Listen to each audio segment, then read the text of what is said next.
Well, good morning, everybody. I guess it is officially spring, and it's another day in paradise in lovely Las Vegas. Wow, March 21st, already. And it's Sunday. And Sunday is a kind of a different day because I wake up and figure out, okay, how do I feel today? And what do I want to talk about? And, this week, I reflected on this week, and my friend Sue Pinky Benson lost her father. And I wasn't aware of it. Sue also lost her son 6 years ago. He was 2 years old. And Pinky named her son Sawyer. She's a fan of Mark Twain, and her dog is named Lily. And many, many stories Pinky has to say about Mark Twain and little Sawyer. But anyway, they lost their son. And she says, a pain you never get over and you never, ever move on from. And grief is love, all the love I've ever had and will have for my son. Sawyer greeted my father this past week, and he held his hand as my daddy joined him in heaven. And that made me think about a verse that I have this book I bought a long time ago, and it's called Heaven Calling. And it's Sunday, and I'd like to read a verse. It's from the Revelation, because this is what I will tell you how I interpret the verse. But this is what it says. It says, I will wipe away your tears. Beloved, one day I will gently touch your face and wipe away your tears. Tears you shed in sorrow. Tears over the pain in your heart from regret. Tears from the loss of loved ones to sickness and death. Tears from hurt that people inflicted upon you. Tears of frustration and anger. I know about tears. My son wept at the grave of his beloved friend Lazarus. One day, tears will be no more. There will be no more reason to cry. I will remove all of the regret and loss and hurt and frustration and anger, and it will be gone. I will replace your sorrows with myself, my love, my presence. I will make all things new. And the Revelation says that he will wipe away every tear from your eyes. And further, God says, I long for your presence when you will wipe away, or I say, I will long for your presence when you will wipe away all my tears. So what does that mean to me, and perhaps to what Pinky's saying here about Sawyer and her father meeting? I think someday we're going to meet. If you know me, I have no I have no blood relatives in my life. I've been alone for a long time, alone without them, alone without the warmth. But at the same time, I know they're there. And I know that someday, and I believe this with all my heart, that we will meet again. I love this little book, by the way, because it takes day by day. And so every day you can read something. And some days it's very relevant, and some days it isn't. Today, I went back and found this because I remember the first time I read it. It was a couple of days before we lost David Burge. And I believe that was the message that God was sending me anyway that day, was that someday we'll meet again. And heaven's calling. It's spring. We need to be grateful and happy. And when I was deciding what to talk about today, I found this from, guess who? Brian Buffini. He has a note. And the note says, the most important thing is to try and inspire people so that they can be great in whatever they want to do. Kobe Bryant. And I took this picture from a site called Goalcast, Goalcast, and it has a lot of the, I think, 25 quotes from Kobe Bryant. This is the one, though, that inspired Brian Buffini, and also that I find very inspirational, because I know that Brian lives his life trying to inspire people so that they can be great in whatever they want to do. And it's an important message, because, I mean, I think we all want to be great. We all want to do the best that we can do. But a lot of times things happen in our life that take us down a different path, or we fail and we fail to get back up again. and we need inspiration. So one of the things that inspires me and that I want to share with you today is let's see if we can get this up here.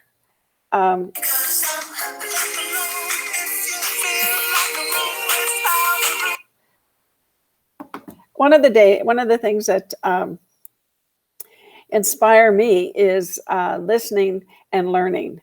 And learning inspires me because I think it gives me confidence. It gives me, I want to follow the leaders of the social media world and of real estate. And I've been blessed with just this thirst for knowledge, and then sharing the knowledge and perhaps putting it in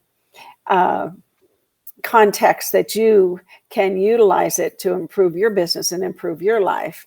So when I first met Pinky years ago, she was still suffering pretty much from the loss of her son and really didn't know the direction that she was headed.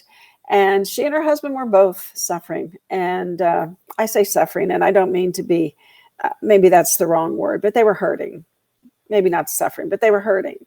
Because when you lose a son, when you lose a loved one, it kind of jolts you. It's like, what is my purpose in life? And it does affect you. And I don't want to go down that road right now, but it does affect you. And one of the things I tried to help, and I said, Pinky, come on, you know so much about video. Let's get out there and let's do it. And I brought her here to Vegas and several times. And I got Katie Lance to come and just tried to stir the pot and put people together. And I was so happy this past week when I saw Katie and Pinky do a live video together, because we did one years ago together, and we've had a lot of fun together. And I think because of COVID and the pandemic, we haven't been together. And every year I've been getting together with Katie and with Pinky, and not this year. So anyway, I was happy to see that they did a show together, and I thought, gee, I'm going to bring Pinky back here this year as soon as we can. So sometime this year, I'm going to bring Pinky back, and she can share. She and her husband have just done fantastic in real estate.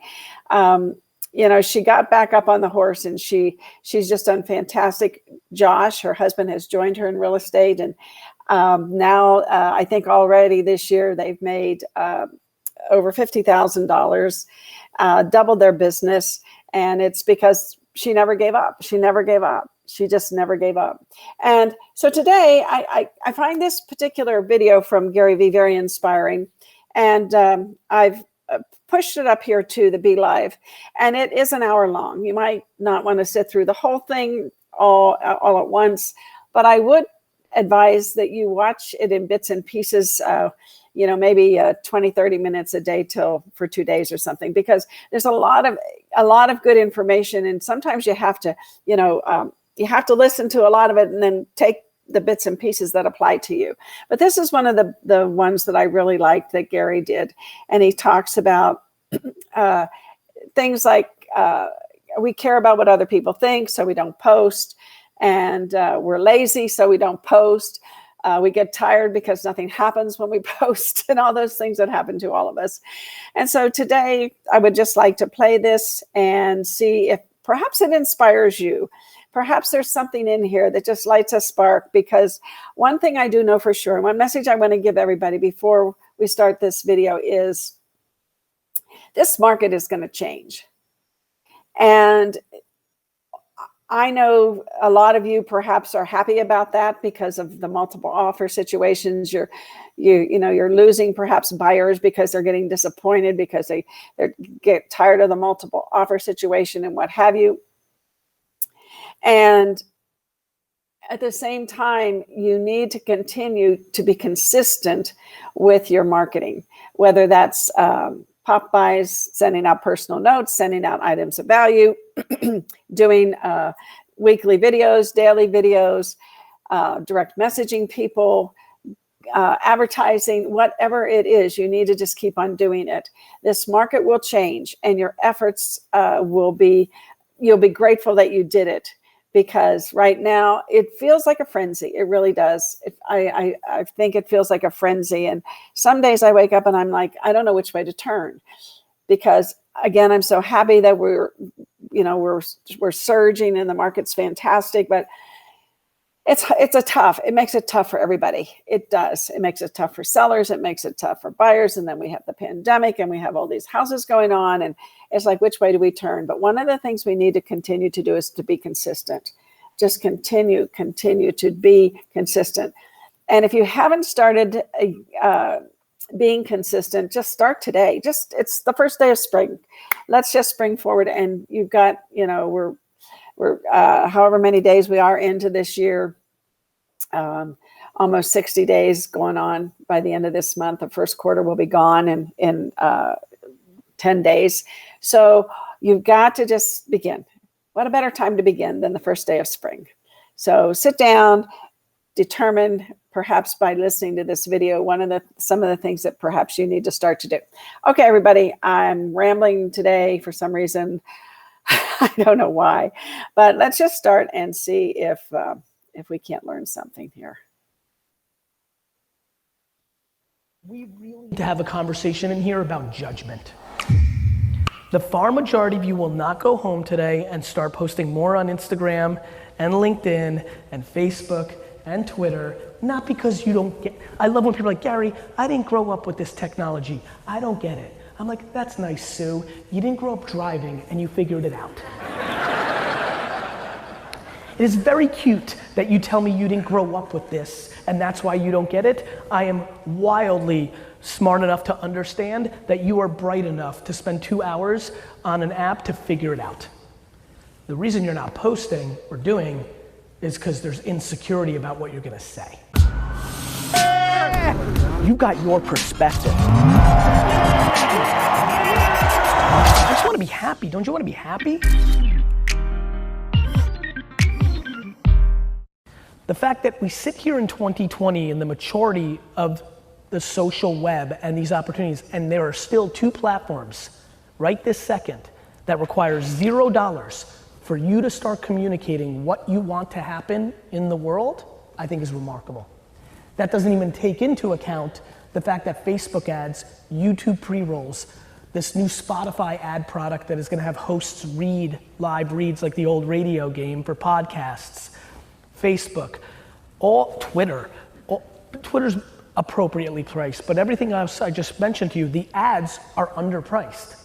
The cost of spending $1,000 on these platforms to get people to see something is underpriced. I really am desperate, with even the tone and tenor that I'm bringing to this talk, I'm desperate for people to understand how wild this is.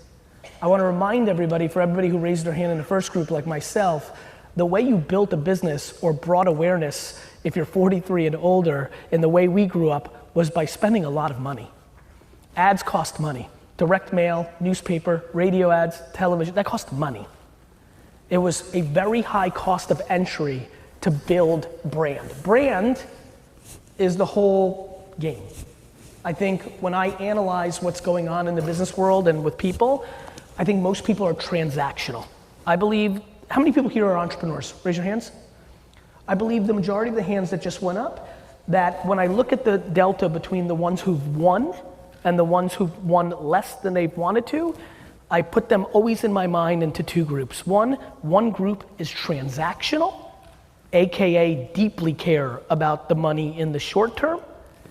And the second group is looking to build brand, AKA reputation in perpetuity, and are more concerned about playing it out in the long term.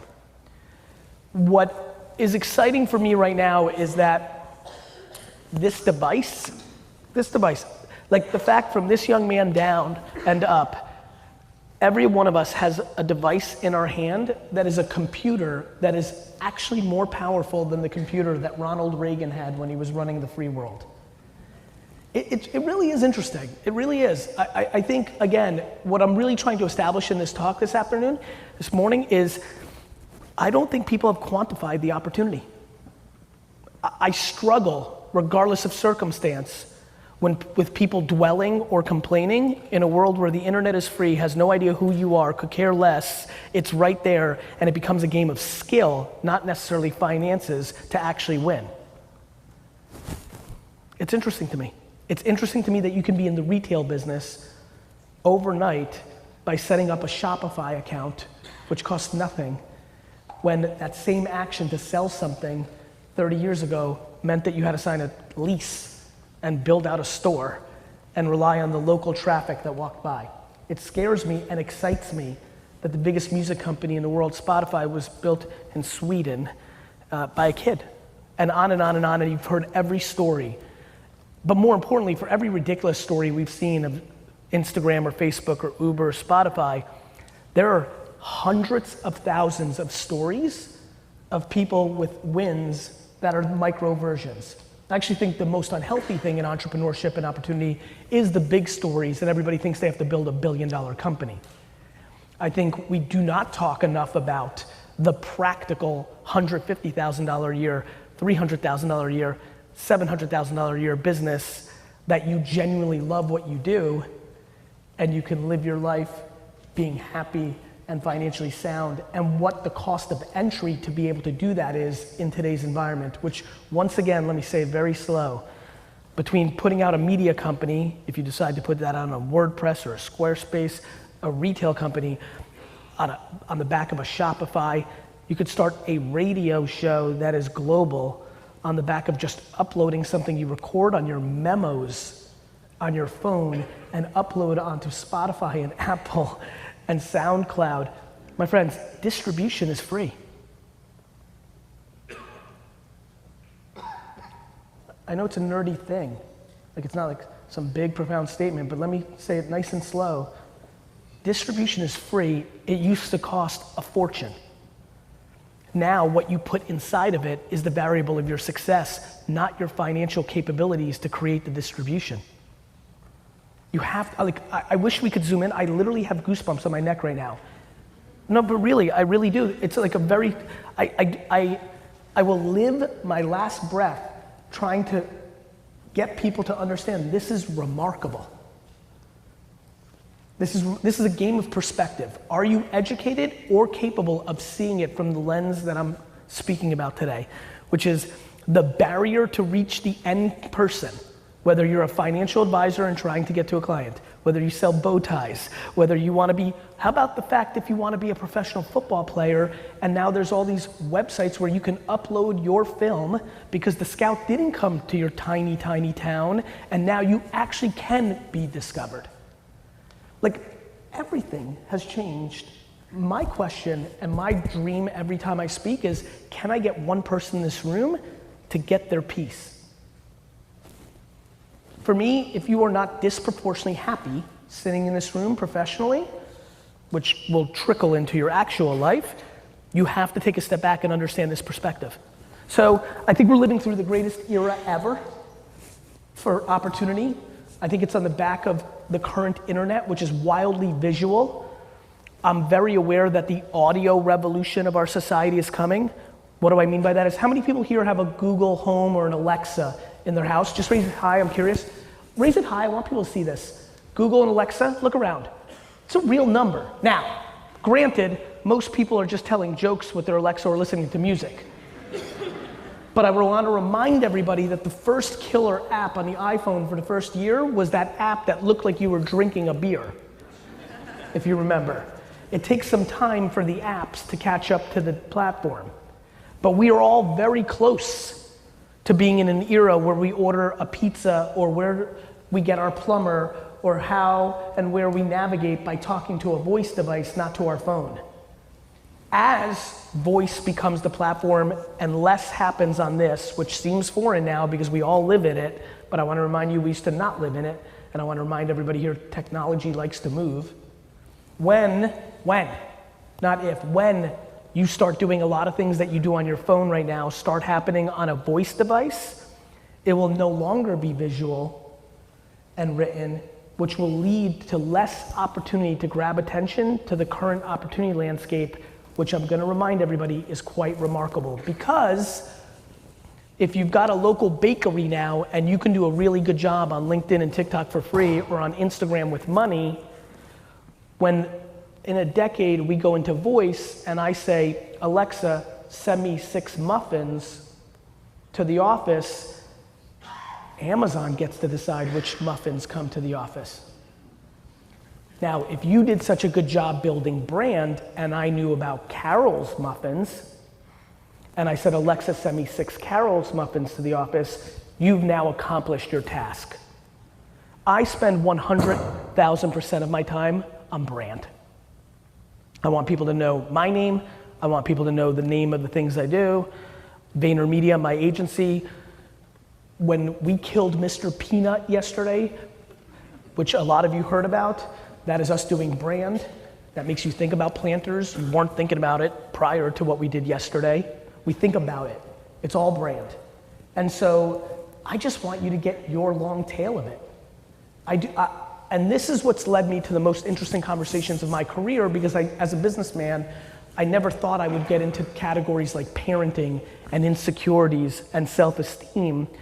But as somebody who just spoke all that and has done that pretty much every day, 600 times a day on the internet for the last decade, it has led me to realize, wait a minute, there's the other component of everything I said. I can show every one of you what to do. I've just sat here and told you 100%, not 99, the 2 attention arbitrage platforms of our society right now. If every person here went home and made 5 to 7 pictures and videos a day on both TikTok and LinkedIn, within a year, something good would happen for the far majority of you. 99% of you won't post on either once after this talk. The question to me became why? That led to the next part. We really need to have a conversation in here about judgment. The far majority of you will not go home today and start posting more on Instagram and LinkedIn and Facebook and Twitter, not because you don't get, I love when people are like, Gary, I didn't grow up with this technology. I don't get it. I'm like, that's nice, Sue. You didn't grow up driving and you figured it out. It is very cute that you tell me you didn't grow up with this and that's why you don't get it. I am wildly smart enough to understand that you are bright enough to spend 2 hours on an app to figure it out. The reason you're not posting or doing is because there's insecurity about what you're gonna say. You go very deep into who's gonna care what I'm gonna say. What would I say? Who cares what I think? Or even worse, the thing that breaks my heart the most, you actually do post something, somebody leaves a post that you look ugly, and you cripple and fold like a cheap chair. So that's what I spend my time on now, trying to figure out how to get people to realize that the judgment of others has 0 actual impact on their lives. They have 0 context on your actual life. And how do I get you to understand that perspective, which would then lead to you speaking? And when I say speaking, let me break this down. Let me take out the other excuse of why you, for yourself and your business, aren't posting. Not everybody is great on camera. I get that. Not everybody is so wildly charismatic and very good looking. I get it. However, on the flip side, I am incapable of writing. It's not my natural skill. I struggle with reading and writing. It's not my skill. Plenty of people here are incredible writers, and it is an incredible opportunity to go write 6 to 15 sentences together around a thought on LinkedIn and hit post. Others can work in Photoshop and make a picture. Others enjoy. I don't. I was born in the Soviet Union and grew up in a very Eastern European household. I think there's like 8 pictures of me in my entire youth, right? We didn't take photos, so it doesn't come natural to me. On the other hand, there are people in here who took 97 photos on their iPhone yesterday. There are plenty of people here who are great at taking photos. My question here today, my friends, is very simple. When are you gonna start talking? What are you waiting for? If you are not communicating, you don't exist. I believe that. If you are not communicating, you do not exist. More importantly, communicate about what you love. What scares me about the long tail of the internet is I know there's somebody sitting in here who's watched every episode of Friends, okay? Deeply loves Friends. Can't get enough in their own mind of debating Rachel and Ross. Loved the show. Watch it every night to go to sleep to. And I know they make $49, $62, $88, $103,000 a year doing something they don't like. And I know that if they started a podcast about Friends every day when they went home, instead of consuming content to escape the fact that they don't like their job, if they created content around the thing they love, that after 24, 36, 48 months, that along could have came Netflix and been a sponsor of that podcast that would allow them to actually leave that job they hate and now be a full-time Friends podcaster. You don't believe that. I understand that. That seems like a far-fetched story to you. The problem is you don't live my life, because I wrote a book in 2009 called Crush It that laid this out, and I get to live the best life now where I get 3 to 6 emails a day of people that tell me this exact story. Whether it's about pickles. People like pickles. I do too. I eat pickles like crazy. Star Trek. Esports don't even get me started because I used to push it a lot and people have gone completely and made real careers in that. Just stuff. I just really hope you hear me today. Whether it's for yourself, whether you're a top executive in your organization and the company still does direct mail or print or still sponsors the town fair instead of running content and ads on Instagram and Facebook. Guys, it's 2020. And don't give me this, not in my town, not in my industry. I'm watching. Your town, your industry. And so that's where we're at. The biggest opportunity in the history of humankind to do what you want to do, and yet you will continue to find reasons not to. And I think that comes in under the categories of self-esteem and self-awareness. And I think we need to make those words important in our society. You can work hard all you want. If you're insecure, you're gonna be vulnerable. Because the second there's pushback, and there's always pushback in the journey, you won't go there. So that's my framework. Those are the things I think about. I spend a lot of time thinking about that. And then, I have a company that helps Fortune 500 companies navigate that world. And I see it every day. Just going back to the planters thing, because I know it's on the radar today, there was a real debate if we could get America to know that Mr. Peanut was dead so that we could run the Super Bowl spot that we're running during the Super Bowl. And if we couldn't, the spot won't make any sense. I and VaynerMedia knew that the internet is real. We knew that if you went on Twitter, like we did yesterday, The Daily Show will pick it up at night. And it will be on all the recap emails this morning, and in the papers, and the AP, and the USA Today. The internet is real life, this is fake life. I'm really going, I know where the giggles come from, and by the way, an enormous amount of people hate that thought, right? I live in life, I know how we are doing such a great job currently demonizing technology. We hate that my favorite is my friends who are parents who because they know where I sit on tech, and they're like, Gary, I'll be hanging out with them and they'll be like, Gary, this tech is terrible and the kids are on it too much. But the second the kid comes over and bothers our conversation over a glass of wine, they throw the iPad at that kid like it's the cure to every disease. The hypocrisy that we have around technology is fascinating. We as humans are incredible at romancing the past and demonizing the current. And so these are the trends I watch. But I will say this. If you are a vibrant, active, ambitious human being, which there is zero reason for you to be at this conference if you're not, zero. And you do not, for yourself or your company, produce in the ballpark of 7 to 25 different pieces of content across 3 to 9 different platforms a day, you are making a fundamental mistake. And I'm gonna say it again, Because when you're talking about 25 pieces of content a day, in a world where 98% of this room is not making 25 pieces of content a year, we have a very big disconnect between where I sit on this and where you sit on this. I am giving this talk for one reason, because D-Rock is filming it, and I'm gonna air it in a decade on whatever the current platform is, when it has been completely accepted that everything I just said was 100% right. I have zero interest of you actually taking the advice I just shared. I don't know you. I've got my own problems. I'd prefer it. I have to go, I'm speaking at Harvard tomorrow, so I have to go, I have a couple more meetings here, and I gotta go Dallas to Boston. I land at 1:40 in the morning, and on those kind of flights, I like reading the emails of you saying, hey, I saw you in Mobile in 2020, it's now imaginary 2023. I finally listened. I was passionate about X, Y, and Z. I did do an Instagram account or a podcast or a YouTube show, and now 3 years later, this happened. I love that. That is the big win for me in this room.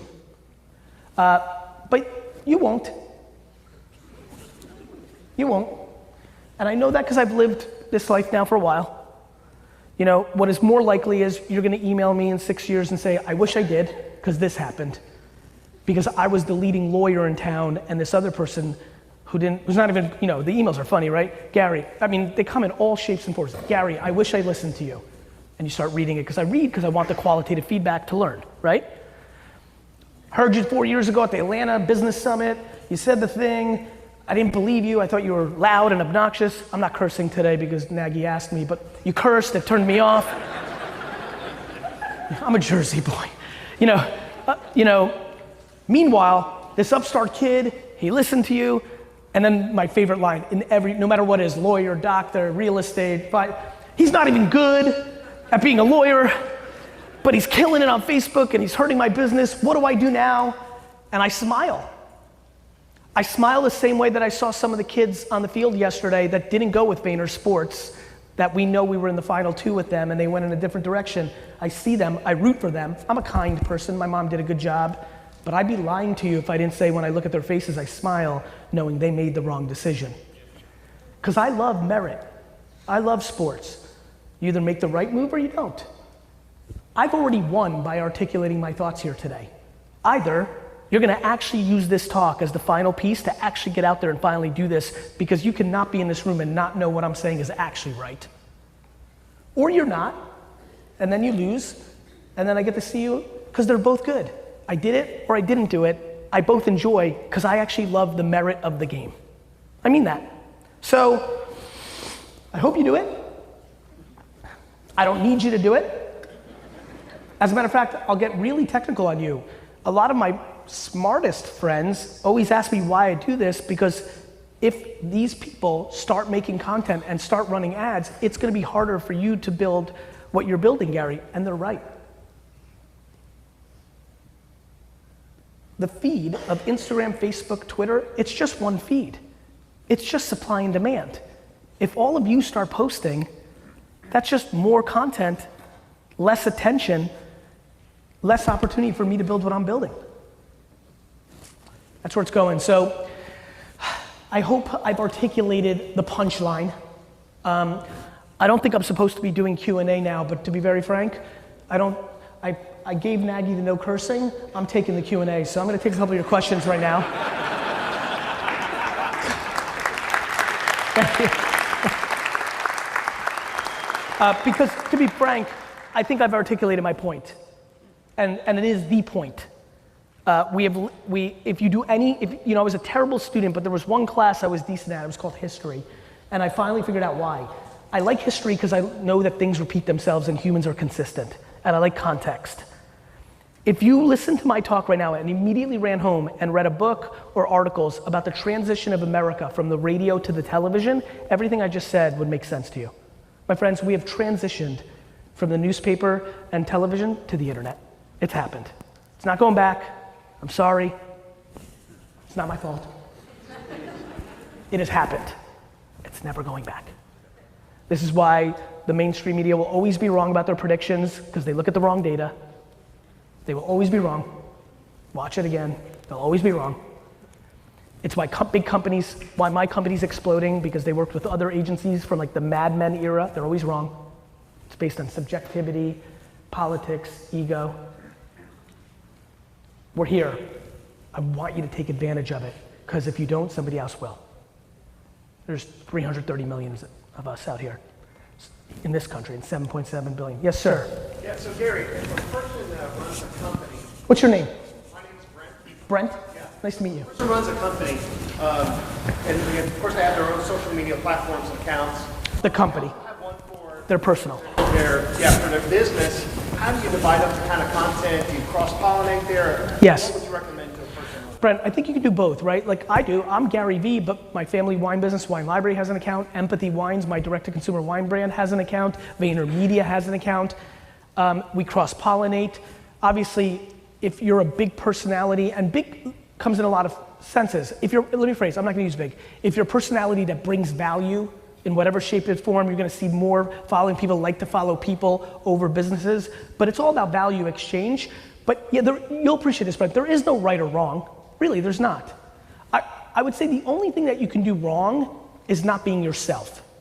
I see a lot of people scared to actually be themselves because they're scared who's watching. And I hate looking at all your LinkedIn accounts. You've got like a suit and tie, looking all professional. Like you think something bad's gonna happen if you're normal. I look like a mess up here. I'm wearing a Tierra Whack sweatshirt. Like the results always win. And I think a lot of people hold back their natural self. The market doesn't care in the end. Somebody may judge you, but the market doesn't care. Yes, sir. Hey, Gary. What's your name? Tucker. Tucker. So I started a podcast called Behind the Grind Show. Okay. On Instagram, LinkedIn, everywhere you listen to podcasts. We started in October. Thanks for your commercial. Next. Go ahead, guys. We started in October. Okay. We interview entrepreneurs and high-performing individuals, and we've had a decent amount of growth in this short period of time. That's awesome. And all because of you. But All because of you. we just- You executed. Yes, sir. We just recently got reached out by a couple people that are wanting to become sponsors or have their bosses that are entrepreneurs on. So my first question is, when is the right time to start To monetize? monetizing? And then second, we just got reached out to potentially do like a live audience podcast. Yep. There's people in Pensacola, Florida, Studer Community Institute. They reached out to us about potentially brainstorming on that idea. So would that be the direction you take the podcast to go? Everything you said is yes and no, and it's important for you at this young of an age to understand that. No matter my level of successes or different people's levels of experience, the punchline is it may be yes or no. The key is to not do something that you're so locked in that once you taste it and you realize it's no, that you can't get out. The wrong thing to do with whoever you just talked to in Pensacola is to sign a 2-year deal to do it live there, and after the second one, you're like, this sucks, I don't want to do this. So you keep flexibility. The audience won't be mad at you for monetizing, they'll be mad at you for selling out. And that's a very big difference. But I think, but it's so exciting, right? Because I go through this spiel. How long have you been doing it? Since October of last year. You mean 4 minutes? If I'm correct with October and you factor in Thanksgiving and Christmas, you're talking about 9 seconds. Right. It's important for you to see. Now, for them to get that level of reach out, they just might be good. Like, there is a variable in everything I've just said. You may love talking about basketball, you might just be boring. So you've got to be self-aware about it. But my big thing is, you may be boring, but it makes you so happy. Like, my big thing is, people don't like their jobs or lives, and then they go and consume things to escape, and I'm trying to get them to create to get happy. You may never become Stephen A. Smith, but if you start a podcast about the Pelicans, even if it gets a little juice, maybe some free tickets to a game, now you're pumped, you like the Pelicans. It's a lot better than watching an entire Aaron Hernandez Netflix documentary. Yeah, I had to go there. I hate those guys so damn much. I saw Bill Belichick on the sidelines yesterday. I wanted to punch him in his face. Jets fans, you know. Cool. So I'm a rep runner of a small We do a flat fee model. Okay. We're essentially in many ways disruptive in our local market, but I'm seeing nationally that it's growing quickly. Yep. A lot of people aren't really accepting of it. However, I have this vision in my mind. Real quick, a lot of people aren't accepting of it. Let's talk real quick. Who's not accepting of it? Well, I'm not necessarily worried about it. It's our industry professionals. I'm worried about the consumers. Correct.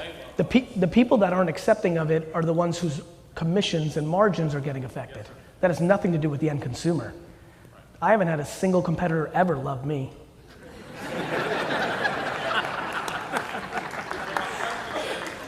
guess my question is, as we try to scale it, my disconnect is finding the next connection to find somebody who can show us how to scale that in a way that we can maintain culture, but also keep the consumer mindset first. Well, first of all, I'm pumped that you're thinking about that. I mean, you're aware of what I've done with Claude and Chief Heart Officer. Do you know what I'm saying there? Yeah, I mean, look, I think you're, like, even hearing you deliver that sentence, I think for some of the veteran business people in this room, like, we weren't talking about culture 20 years ago. Like, it was just get the results done. So to scale, I do believe you need culture. You know, at 1,000 people, we have offices in Singapore and London and Chattanooga, Tennessee. Like, you've gotta really have culture. I think the fact that you're even thinking about it already means you have a shot at it. It means you're gonna throw money at it, and you're gonna have an HR department that cares about the employees, not as a disguise for the finance team to fire people. It's just intent. Like, just even hearing how much you know, talking, seeing your vibes in the crew, this is just intent.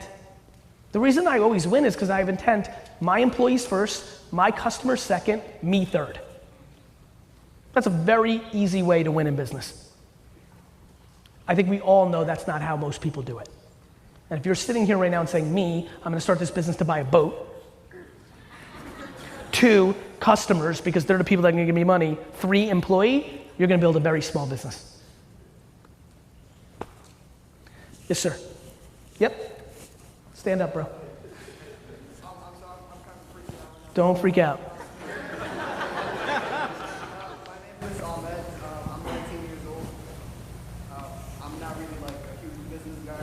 No worries. But my question was, I know you say to people who don't know what their passions are or anything to try a lot of stuff. Yes. My thing is, where do you start with that? Okay, let's play. You're 19, which I'm so thrilled you're asking this question because it's super important. This thought that you need to have your life figured out at this age is laughable. This thought that we've created in society that 18 or 22 you need to know and you go, it's like we've literally built society backwards. Like when you first get out of the school machine, which maps 0 to real life, you're supposed to go play real life to have a chance to figure out what you do.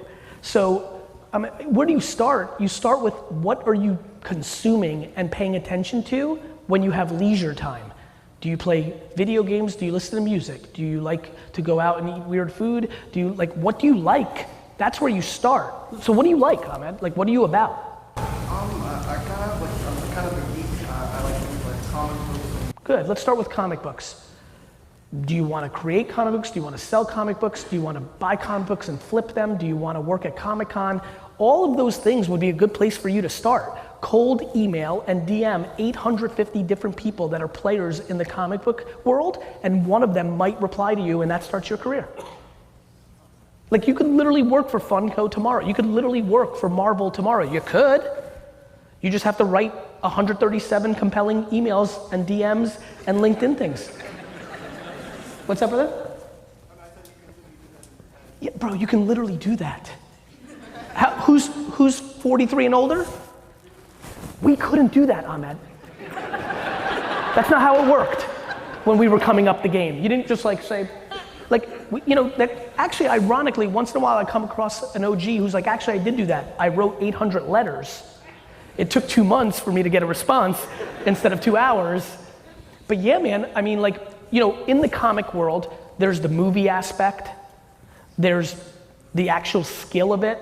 If you like the drawing of it, you could. Look, let me tell you one thing about winners. A lot of winners didn't get there by accident. So when you write a winner an email, your favorite illustrator at DC Comics, hey Sarah, I will bring you coffee, get your laundry, grind and bleed just to intern or work at minimum wage just to see how you do it. 1 out of every 100 of those people, that's how I hire. I hired D-Rock because he emailed me 3 times. And now he's D-Rock, and people like call their video people D-Rock. That's his story, my man. So, my name is Christian. About a year and a half ago, I started a quarterback development company in the Northeast area. Love it. You know, listening to a bunch of your stuff, I've always been kind of in the world of wanting to create content for things, but my surrounding people just wasn't about that. So, wanted to say thank you first off for like kind of being that person to kind of motivate me to go. So about a year and a half ago, we started doing a podcast, live podcast on Facebook. Kind of started taking off. We started getting messages. The company started growing. About a week ago, we got a contract for the AYF, which is American Youth Football in the Northeast, to do all of their camps and clinics. So it's been super awesome. Also, my name came up for some high school coaching jobs, so it's been like the world's just been kind of going crazy. I'm super happy right now. No, that can't be. So my question is, and it's just crazy that, you know, a year and a half ago, I dreamt about this, and now, you know, this is actually coming out of my mouth. But my goal is to get into the NFL as a coach one day. And right now, I see myself in the point of struggling between maintaining the company and then having to go over into putting 100% of my effort into the coaching. Maybe don't try to make the company as big as you know you can, because you can't allocate 110% of the energy to it. You're now looking at the company from the perspective of, as you know, an alpha, as a winner, as an ambitious young dude. You're like, I'm building this. Right. You don't have to build it. Like, so many people in this room, how many people here own their own business? Great, this is gonna really hit for a lot of you. There's a lot of people that you can talk to afterwards. If you guys see this man afterwards, tell him that built companies, and they built it, let's say, from 0 to $1 million a year, or $500,000. And they loved it. Life was awesome. But from $1 million to $1.5 million, that like screwed it up. Like there's a Mendoza line where like, people don't understand this. This is why I push happiness so much. I'm thrilled that your business now does 3 million instead of 1.6 million. But you used to love your life at 1.6 and you hate it now because you're managing, or you're doing this or that, or you're stressing. I think you can control the size of your business. You can also bring someone in. You can bring in a partner. You can bring in a big time employee that gets bonused on net profits. There's a lot of hacks for you to go at this. You also can be very patient. Oh yeah, I'm super. Good, so then you shouldn't be stressed. If you say, how old are you? 28. Great. If you say, I'm gonna be in the NFL when I'm 42, guess what? It gets a lot less stressful when you're thinking in 14-year terms.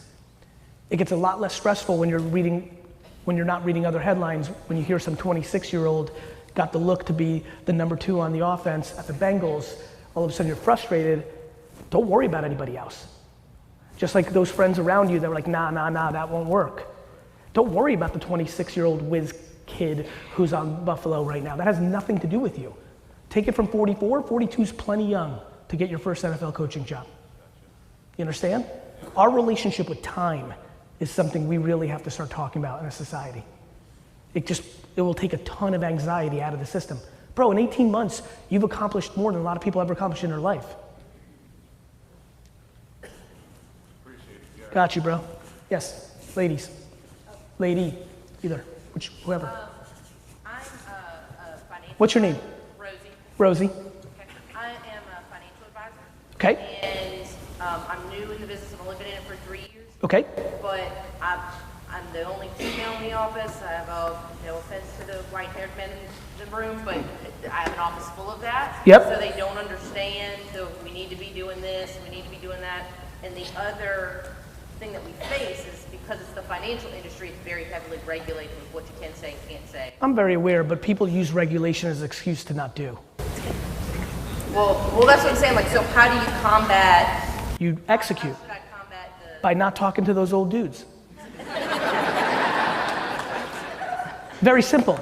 Don't look for permission. Focus on execution. There's nothing more fun. My whole life I was told what I was doing was wrong.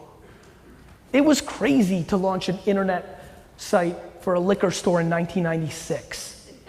People thought the internet was a fad. Forget about, is TikTok a fad? Some of the OGs in here know, we debated if the whole thing was a fad.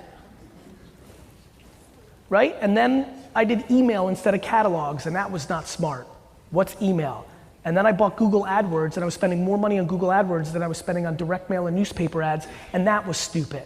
And then I sat down and started filming a wine show on YouTube a month after YouTube came out, and people thought I lost my mind, let alone that it was stupid.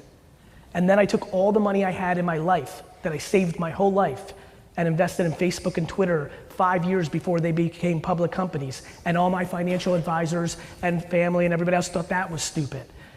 I'm only excited when people tell me it is stupid. That's when I know I'm about to do something smart. Yes, sir, in the back with the wild shirt. Ethan? Yes, sir. We launched yesterday on Twitter. I've been tackling the team. I've been messaging you guys.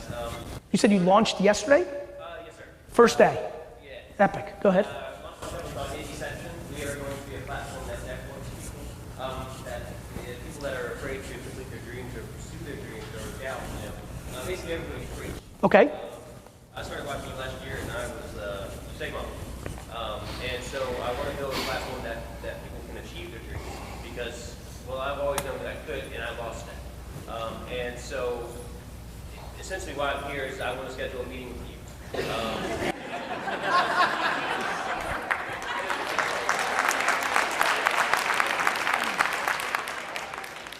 not about what you can bring to us, it's about what we can bring to you and your community. Okay. And what we can do for people that want to take their dreams and pursue their dreams. We live in the era that anyone can accomplish their goals and accomplish their dreams. It's just people doubt themselves right now. People know they can't do it for some reason. Agreed. So in a world where I've got a lot of things in front of me, and as you can imagine, this pitch, though much more fun in real life, happens 8,000 times a day.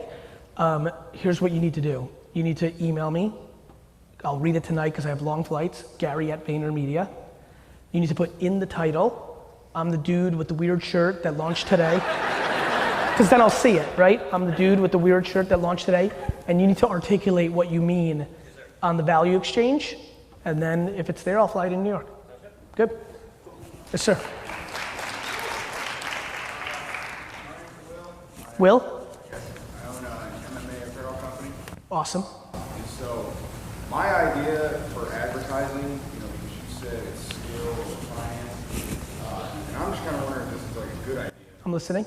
I hand out pieces of my apparel, and you have to have an Instagram account, pretty much. And so I'll hand out a piece of my apparel, a shirt or something, and I'll say, listen, put the shirt on, do something badass in it, tag me. Take Yes. a picture, tag me. Yes. So that's kind of how I'm getting my ads out. I love that. Yeah? Yes, that is a very good idea. And I give you a shirt, and Yes, I can do that.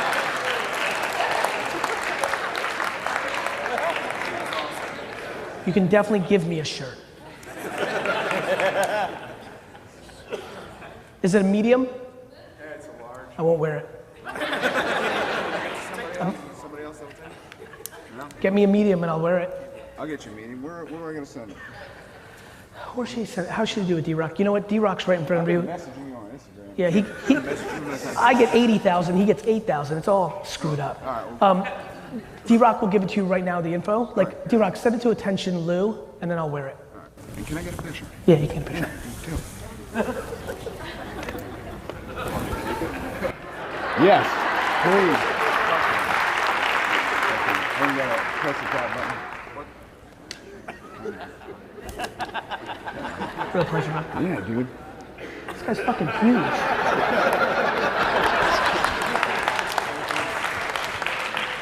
How are you? Yes. My name's Colton. Colton. This is my brother Cody. Cody.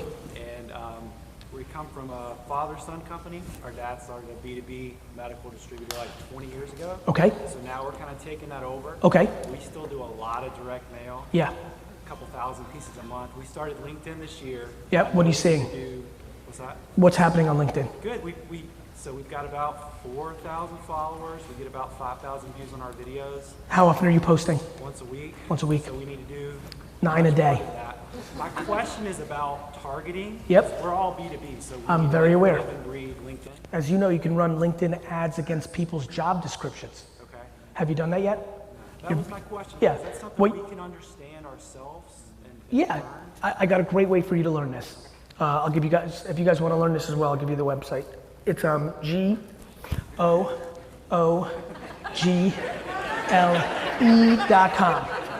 But what's really pumped why I'm really excited about this is you guys, clearly you're capable, can literally, this is crazy, you can literally go to Google and say, how do I target specific professionals on LinkedIn ads, enter, and have unlimited ways to figure out how to do it. It's not the tactics, it's the knowledge of. The knowledge of knowing that you can target people on LinkedIn. LinkedIn makes direct mail look like child's play when you understand it.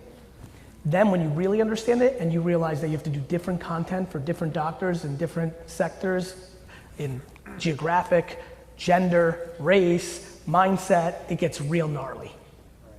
You understand? And you can target specific companies too, right? Like, Yeah, you can, and the way you do that is you target a specific company, all the employees, and the ad, the piece of content starts, does your head buyer know? Does your accountant know? Like, you see where I'm going? So what you're trying to do is get the employees to forward it to the CFO or the CIO or the head medical device buyer. I don't know what that terminology would be. You see where I'm going? You can literally write the words to say, if you're selling SaaS to financial services, you can literally write along with the video or the PDF or whatever you want, you gotta try different stuff. Does your CFO know that she can, because you even know that the CFO in that company is a woman? Like, you can do such smart stuff, people don't. All of this is just like health and wellness. Would you like to be healthier and better shape? Let me help you. Eat well and exercise every day. Meanwhile, people are like, ass implants, steroids, like apple cider, celery, like people are looking for the hack because people don't want to put in the work. Yes, sir. Hey Gary, my name is Michael.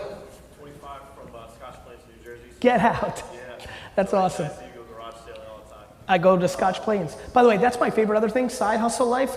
You could make $20K a year garage selling on the weekend, selling on eBay. If you need some side cash, garage sales. Anyway. I say I watch all your content, but you always tell us not to, go out and do, so that's what I try to do. Mine is a kind of a two-part question like his. Since I'm so young, I'm 25, I kind of have the pressure of, get a job, get out there, do, you see Instagram, everyone's doing everything, and then you say go out and taste. And for me, that hit me, a little bit later. For me to go out and taste, I did, I'm in sports management, what I majored in. Then I went back home to do real estate with my father, tried to do that, and really felt like that wasn't for me and my passion wasn't Good for you. happy. Good. So I'm trying to go back into sports now. Good. And still trying to find my way there while I don't have responsibility and all that. Exactly. But so my thing is like there's different avenues that I've always, what makes me happy. I thought active, military, sports management, like they're all over the place. So my question is, my two-part question is, I've always felt like someone has to allow you to taste, you know what I mean? Yes. To say, I want to go out and taste, I want to go out and do this, but someone has to hire me to do that. Someone has to read my resume to do that. And getting past that barrier of trying to, I want to try this, but I have to get through somebody to do that, is the first question. The second question. The answer to that is yes and no. Okay. Right? First of all, back to some of the things I've already alluded to here, back to Ahmed, who's sitting next to me, I saw him. Notice when I said to him that he has to reach out to 137 people. People come at me and they're like, Gary, I wanted to be a sports agent and I tried really hard. I'm like, cool. Barry, how did you go? He's like, well, I submitted to 3 places. I'm like, 3? Like, yes, there are gatekeepers for certain jobs potentially for you to taste. There's also 7,000 of them. So A, have you asked all 7,000? That's A. B, in the world of content creation and zero startup costs, one could potentially, if they can afford to, one of the reasons, it's funny that we're segueing off the garage sale thing, one of the things I tell a lot of people is like, get a job at 7-Eleven or do garage sailing just to maintain your lowest possible cost of living so you can start the thing that makes you happy. And to your point at 25, like 7 years from now, you'll be 32 years old. Do you know how young 32 years old is? Ugh. Anyway. The second part to that is like I have to get up on the entrepreneurship thing, and the thing that for self-awareness you always preach, and I've always tried to look inward in self-awareness, is a while ago, and I still saved it on Instagram that I always go peek at, is to find out what kind of person I am. You always say for a hungry dog, someone that's been fed doesn't know how to go. Correct. And that always stuck with me. Now, I'm fortunate enough to have. That's right. You were. Of course you were. Of course. Both. Long before I came along or anybody else, the nature nurture thing has been established. So I don't know you well enough, but there's when I was 5, it was not necessarily that my parents, we were very poor and immigrants, but I still thought it was more fun to go shovel people's driveways when it snowed than build a snowman because I wanted $1. That was my chemicals. Then I was conditioned because when I was 11 and said, Mom, everyone's getting Nintendo, she said, great, go buy it.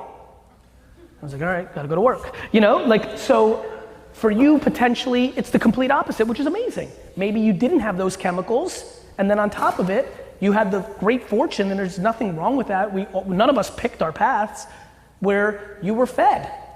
So yeah, it's probably more unlikely that you wanna go and grind it at 0 and build something for yourself and deal with all the fear and anxiety and loneliness and grind and dirt and blood that comes along with being an entrepreneur.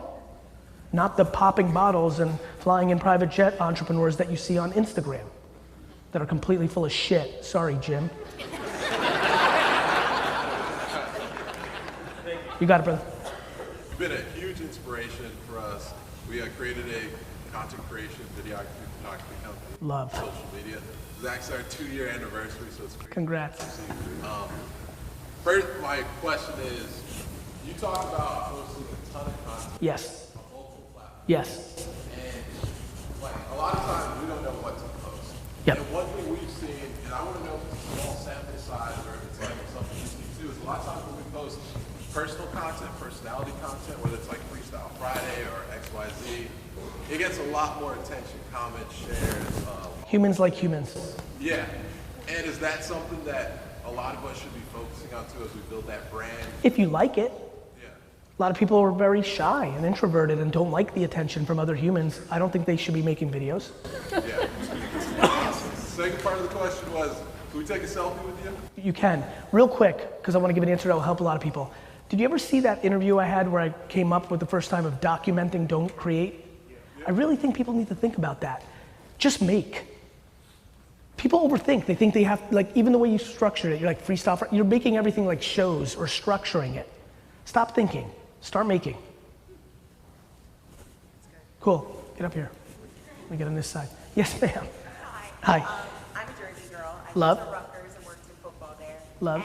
You grew up in Jersey? Yes. Where? South Jersey. Where? Sicklerville. Yeah, I know it. And I cheered for the Jets. Amazing. I'm listening. I can multitask. Entrepreneur over here.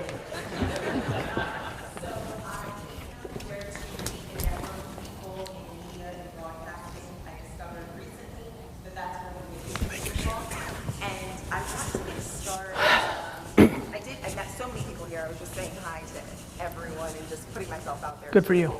But I want to know about 2 things actually. YouTube versus TikTok. Would you just Both.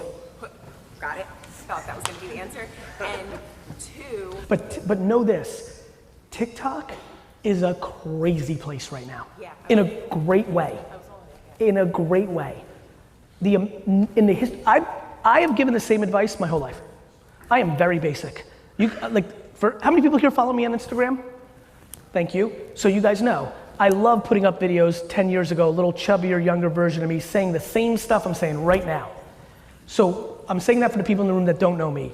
What I'm about to say matters a lot. In the history of my career, the organic reach thing, nobody knows who I am, I want to talk about Alabama football, nobody knows who I am, I have 0 followers, MySpace, Twitter, Facebook, social cam, Vine, Snapchat, Instagram, LinkedIn, YouTube, none. Not a single platform has even been remotely close to what's happening on TikTok when you post your third post and 800,000 people watch it. Now it's already, I don't know if you noticed this, D-Rock, it's already declining because here comes the content, because there was so much attention compared to content, but you would destroy it on TikTok. Thank you. Yeah. If I were you, I would make 3 TikToks a day. Okay. The way I think you get to the question they had, which is like, what do we make? Right. I think you look at what's on the Explore, like the trending page, Right. and the biggest mistake people make is they hear this, they go home, they're like, screw it, I'm gonna do it. I'm motivated, Gary's so motivating, I'm gonna do it. And they're like, they download TikTok, and they're like, now what? 2 things. 1, back to that crazy website Google, it's crazy. It's an epic one. You know, what works on TikTok, enter, read for 3 hours, but way more importantly, consume TikTok for 5 hours and then make a decision. Don't call your 11-year-old niece and be like, what's this TikTok thing about? She's gonna tell you from an 11-year-old's perspective. You're here for business, for building a brand. You're coming from a different angle. Consume it. That will help you know what to make. Okay. What's that? Do you have a TikTok account yet? No, I don't, but Melina, M-A-L-E-N-A Brown. Love it. Thank you, man. You're welcome. I love attention. But it's really hard for me to talk to you because I admire you so much, right? Like I've done this a couple of times. Right? Thank you. It's like I'm freaking out. And I'm obsessed with adding value, right? So like, guy with a shirt, I want to help you, man. I'm obsessed with connection also.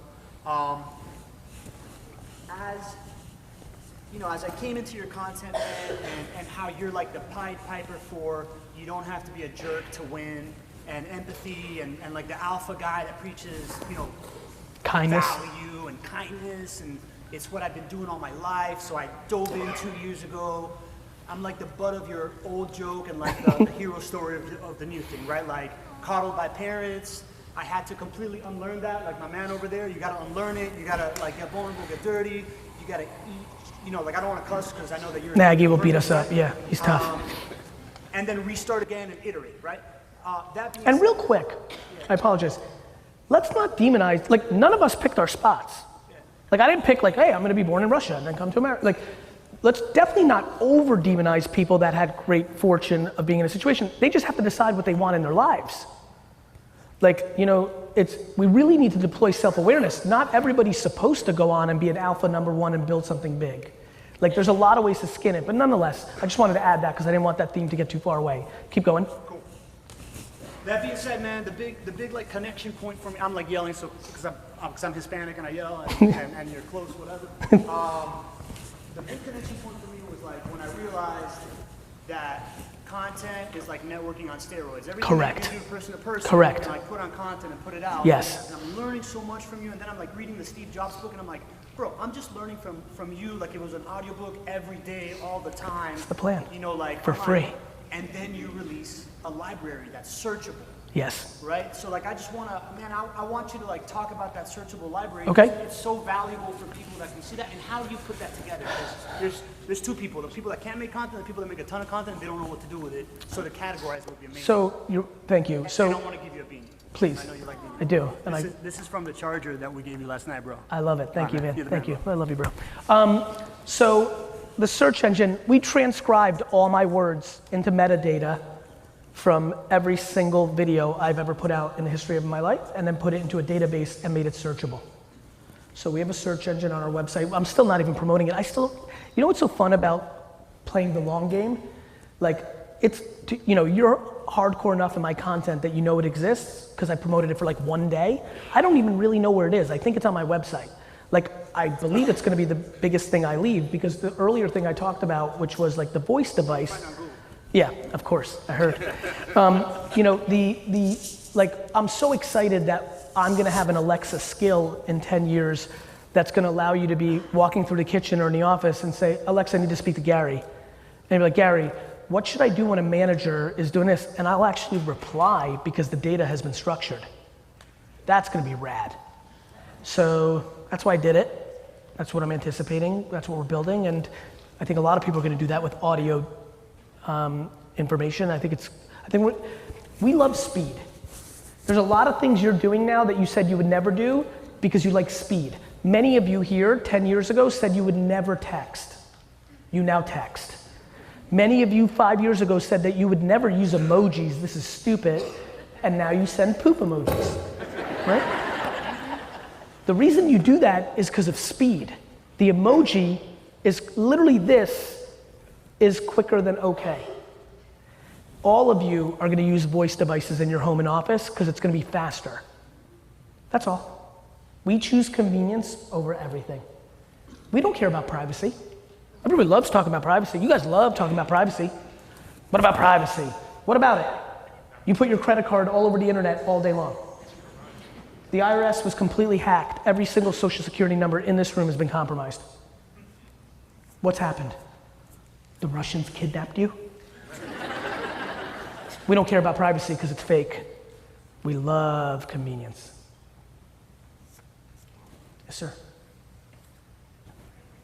So, my company's around. You look great. Pretty sharp, bro. Like that tie clip. We're scaling like crazy. 12 cities a month is the goal. I remember. Weather out, and do a carrot. Yep. Yep. This is a global issue. So it's a huge market. We got stadiums, we got bars everywhere. And so we're deploying capital like crazy. Therefore, we're raising capital like crazy. And I feel like when you were talking about when Travis met with you, and you're like, well, you're gonna have to raise $1 billion to do that. I don't feel like I have to do that, but my question is like right now, we got successful business people all day, because I'm posting on LinkedIn all the time, being like, hey, this is really taking off. I want to invest. And so we're raising 100K at a time. When do I make my move from private money, throwing in money, to a big VC firm that I partner with? Hopefully never. Okay. VCs are bleh. The second you do a deal with VC is the second you lose control. How would you target angel investors? I would do what I said to a lot of people here. I think you've got enough juice going on right now that you're probably better off going to an extremely high net worth individual. I'd much rather you take $8 million from a guy or a gal that is either third generation wealthy or made it themselves and believe in you, because they'll give you a lot more control than some kid that went to Stanford and likes Excel sheets. When you do valuations, what do you do it at? An 8x, 10x? As much as they'll give you. Yes. I just closed at 10 mil and somebody's like, that's insane. I was like, well, we did it. You could have said 12. You're right. Hey, my name is Jen. I'm from Auburn, Alabama. I still work in corporate America, but I'm trying to break into the industry. So You're trying to what? to break into the sports industry and do that. Break into the sports industry, got it. But the issue is when it comes to LinkedIn or any type of social media, having to, I want to say conceal it, but I can't post or really, get into it publicly due to my bosses or whoever, obviously being with me on LinkedIn, I have to represent the company I have to work for. But it's really difficult to manage both. Well, I mean, it's one thing if you put on your LinkedIn, like, I hate this job, I'm looking for a new one. No kidding, you wouldn't do that. You feel like it would be disproportionately frowned upon in your organization if you started talking about your passion about sports? Actually, a coworker, What's that? a coworker of mine actually reported that I was posting something about sports or whatever on my social What's her name?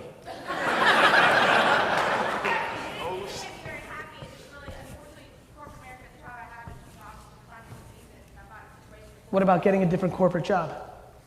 I have applied, so I'm just going to continue searching, but I know what I have is awesome. I mean, here's the good news. That's what you have to do if you're telling me that the culture within the four walls, like every organization is different. Like my company has so many side hustles going on. I'm not even sure if people have their own secret VaynerMedias that compete with us going on, Like, so I think you may need to find a different place to work. Like if you were my sister, I'd be like, hey, because this is, where I'm going. How many places have you applied? Are you so passionate and / unhappy? Are you willing to get a job that pays you even $5,000 less a year because you're gonna eat a little more crow, maybe, to go, like happiness over everything. But right now, if you're painting the picture you're painting, you have no answer unless you go somewhere else, because it sounds like Sarah in accounting is a real issue. Yes, you should do it anyways if you're prepared to get fired. Well, great. Well, if you're prepared to be fired, do everything. Go punch her in the face. Start with that. Yes. Hi. Emily. I'm sorry, health coach? Health coach. And so I see this trend right now where people are talking about social media fasting. Okay. Taking a step back. Yes. Finding that balance. Yes. Connection. Yes. Face, and also having that connection with people online. Yes. I wanted to kind of pick your brain about it and get your thoughts about how you have found balance by putting out so much content, but also trying to stay connected at the same time. It's been super easy. For example, I'm the most public, private person of all time. Like, you guys know nothing about my personal life. I post a trillion pieces of content, but I put it in my professional world. People was like, Gary, I don't want to do it on private. I'm like, you don't even know what my kids look like. I'm like, I know what your kids look like, and you're private, but you've already posted them 6 times on your bullshit Facebook. So I found it very easy. I guess when I'm coaching clients, I always find that they find this artificial world is almost too much for them to. My point of view is that it's not the artificial world that's too much, it's the world, period. They're incapable of judgment. So if they're appeasing people on Instagram, that's fine. They're appeasing people in real life too. That's why they're leasing a Lexus that they can't afford, because they want people to think they're successful. People are fronting 24/7, 365 because they're insecure. And if you're insecure, getting off of Instagram is not gonna help you.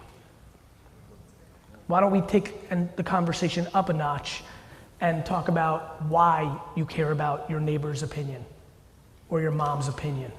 Why? So I understand where you're going, that's great. And honestly, I think it will be a huge trend. I think we're gonna use technology so much more than now that there is the world always swings. I think there'll be incredible businesses. I think there'll be incredible businesses of detox centers where you go to the woods for 4 days. Like I've actually been doing a lot of work lately. I've never been into buying real estate, but I've started the process of looking at major cities and seeing what the most rural 1-hour drive is and what the cost of the real estate is, because I feel like buying a bunch of trees an hour outside of like any major city that literally has no cell service is like a good business in 10 years because people are gonna want it for 3 days or a week. That's great, but there's a much bigger issue at hand, which is, are you capable in dealing with other people's opinions? 99% are not. That is because of the last 30 to 50 years of parenting, DNA, and many other variables, and that is why I'm so passionate about the things I talk about, because when you get quiet, and it comes in both forms, the biggest breakthrough I think I've said that I like, almost as the consumer of me, is if you can't hear the cheering, you can't hear the booing. I'm sure for a lot of you that have no idea who I am or haven't seen me before, you've seen people come up today and give me some nice compliments and my impact. I don't hear that in the same way that I don't hear somebody saying I'm full of crap or a snake oil salesman. I keep it not too high, not too low. And that's helped me quite a bit. And I think the reason people struggle is you love Instagram when they say you look real pretty, but you hate it when they say you're ugly. You love it when they say that's fresh, but you hate it when you see somebody else having a fresh time and you're at home. People are getting too high and too low. And so we need to have conversations with ourselves. Limiting our time on TikTok's not gonna do it. Jim, one more because I saw it up there. I didn't even know you 4 were up there, but I love you so much. Let's go. What's your name? I'm wanting to start a food truck, but I'm wanting to do it in a college town. So I'm wondering what you think, like, in terms of like budgeting and all of that, like what's gonna be the best since it's gonna be catered to college kids. Like that's what I'm going for. I think you should go to campus and search Twitter and Instagram in that 10-mile radius and pay attention to what they like. Okay. Before you guess, I think you should figure out what the demand is. Well, I'm from Texas, but I've moved to Alabama, and like one thing that I'm like always finding with meeting people is that like Tex-Mex is not a thing in Alabama. Obviously, it's not Texas or Mexico. I've heard. Mexican food in Alabama is nothing compared to what it is in Texas. And people are always like, yeah, when I was in Texas, I loved it. So So you're gonna bring, I love that. So by the way, that's a great counter and something I love. Like the introduction of something that you know humans like in one place, as long as it's not so foreign and doesn't hit the palate, and I think that connection's a layup. So okay, so you figured out what you're gonna make. Yeah, so I'm gonna do Tex-Mex, but my goal is to go in the next 3 to 5 years from having a taco truck to having a restaurant. Okay. I think that's something that's smart, or just stay with taco. I don't think it's smart or not smart. I think it's not smart to put yourself into a jail. Okay. You saying to yourself, I'm gonna do this in 3 to 5 years is gonna lead to anxiety. Okay. Do it in 12 months, do it in 12 years. Oh, by the way, it all depends on what the arbitrage is. You might realize after a year, wait a minute, why would I open a restaurant where the leases are too expensive? I wanna open up 9 more trucks. Stay fluid, don't create a North Star. Here's what you focus on. Let me bring this Tex-Mex delicious food to these kids and then let me react to what happens. If that leads to a location, great. If that leads to 13 more food trucks, great. If that leads to a big company coming in and trying to turn it into a national chain or a product that's sold by a frozen food company, keep it open, because a lot of people at their young stage make these arbitrary decisions of 3 to 5 years I'm gonna do that. They actually stick to that, and then they don't see all the other opportunity because they're on this narrow thing that a lot of times ends up not being the right thing. Awesome. Thank you guys so much. Thank you.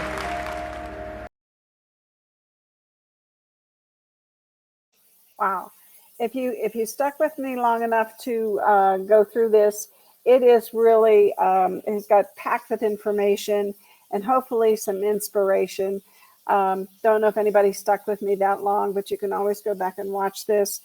And I just wanted to say one more thing. And today it's Sunday, and one of the programs that we watched by Denzel Washington, and he said, and I want to repeat it, that true desire is God's proof to you to indicate